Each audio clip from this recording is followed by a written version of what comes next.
নমস্কার প্রিয় দর্শক বন্ধুরা, কৃষ্ণার্জুন চ্যানেলের পক্ষ থেকে জানাই আপনাদের সবাইকে স্বাগত। বন্ধুরা, জানেন কি কিভাবে শুরু হয়েছিল জগন্নাথ দেবের রথযাত্রা? কবে থেকে শুরু হয়েছিল রথযাত্রা? আর তো মাত্র কয়েকটা দিন, তারপরেই শুরু হয়ে যাবে পুরীর রথযাত্রা। এবছরের প্রথম বড় উৎসব পয়লা বৈশাখ বা বৈশাখী বা নববর্ষের পর পুরী রথযাত্রায় গোটা দেশের সবচেয়ে বড় উৎসব। লক্ষ লক্ষ পুণ্যার্থী ভিড় করেন এই রথযাত্রা দেখতে। 7 দিন ধরে চলে এই রথযাত্রা উৎসব। পুরীর জগন্নাথ মন্দির থেকে জগন্নাথ দেব, বলরাম এবং সুভদ্রা রথে চড়ে পাড়ি দেন তাদের মাসির বাড়ি গুন্ডিচা মন্দিরে। সেখানে 7 দিন কাটিয়ে ফিরে আসেন আবার পুরীর মন্দিরে। যেদিন ফিরে আসেন সেদিন আবার হয় উল্টো রথ। গোটা দেশেই কোথাও না কোথাও রথযাত্রা উৎসব উদযাপিত হয়। বাঙালির সঙ্গে আবার রথযাত্রার আলাদা একটা সম্পর্ক রয়েছে, কারণ রথযাত্রার দিন থেকে দুর্গাপুজোর ঢাকে কাঠি পড়ে। পাড়ায় পাড়ায় শুরু হয়ে যায় দুর্গাপুজোর খুঁটি পুজো, অর্থাৎ সেদিন থেকে শুরু হয়ে যায় প্যান্ডেলের কাজ।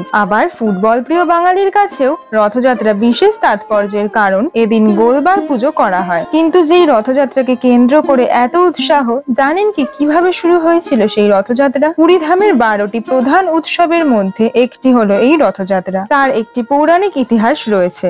জগন্নাথ দেবের প্রথম সেবাই তৃতীয় অঙ্গ ভীমাদেব জগন্নাথ দেবের নির্দেশে তিনি উৎকল দেশ শাসন করতেন। তিনি জগন্নাথ দেবের রথযাত্রার প্রথম সূচনা করেন বলে মনে করেন ঐতিহাসিকরা। আরো বলা হয় পুরীর রথযাত্রা শুরু হয়েছিল 10 থেকে 11 শতাব্দীতে সোম বংশের শাসনকালে। সেই সময় একটি স্থাপত্যের নিদর্শন রয়েছে ভুবনেশ্বরের মিউজিয়ামে। তাতে রথের স্থাপত্য রয়েছে।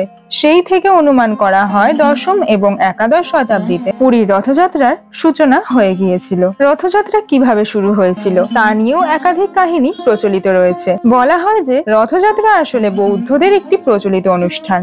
সেখান থেকেই পুরীর রথযাত্রা এসেছে। বৌদ্ধরা হাতে রথ তৈরি করে সেটি টেনে নিয়ে যেত, সেই থেকেই নাকি পুরীর রথযাত্রার সূচনা হয়েছিল। চীনা পরিব্রাজক ফা হিসেন ওড়িশায় এসেছিলেন 5ম খ্রিস্টাব্দে। তার লেখা বইয়ে রথযাত্রার উল্লেখ রয়েছে।